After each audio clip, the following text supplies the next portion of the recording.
Sa nagapanguna nga balita nasyonal, ginaligan ni Senate President Alan Peter Cayetano nga ginatinguan sa minority bloc nga makakuha sang dugang nga numero agud nga makakasa sa pwesto bisan nga sang Lunes lang siya ng pungko.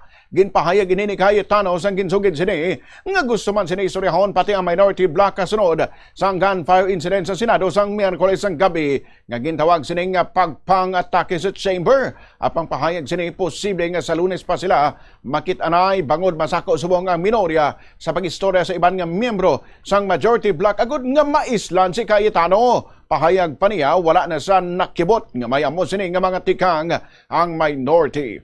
Lunes ang hapon sa natabo ang kodita sa Senado kadungan sang pagbutuhay sa Kamara sa Articles of Impeachment. Ang nagabugos subong sa minority ang masanday former Senate President Vicente Soto III kag Senator sa Panfilo Lacson, Bam Aquino, Kiko Pangilinan, Risa Hontiveros, Erwin Cagrafit Tulfo, Sherwin Gatchalian kag Lito Lapid.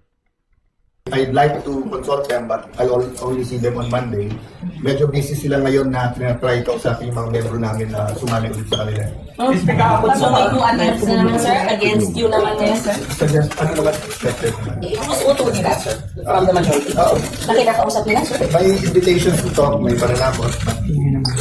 Dati na silang takot eh. But your 13 is solid. But your 13 is solid. You're always solid until you're not. But I believe in the 13, I believe in our cause. Si Senador o kon Senate President Alan Peter Cayetano sa separado nga press conference nagpahayag si Cayetano nga nakahibaluman sa nga badamo nagaduda sa iya kapasidad ilabi na sa kadamo nga natabo apisar inadlaw pa lang sa posisyon bilang Senate President. Suro sa iya sa bilog niya nga kabuhi gindudahan na siya sa mga tao apang wala sa gindudahan sang Ginoo. Kung sa pamatyag sang iban hindi na maayo ang iyang masarangan maya 23 pa man kaiban nga senador nga pwede pilian. Number one, my whole life people doubted me. But God does not doubt me. So I'll do my best. If my best is good enough for everyone, thank you. If not, there are 23 other senators you can choose from. Ang dugang pahayag ni Senate President Alan Peter Cayetano.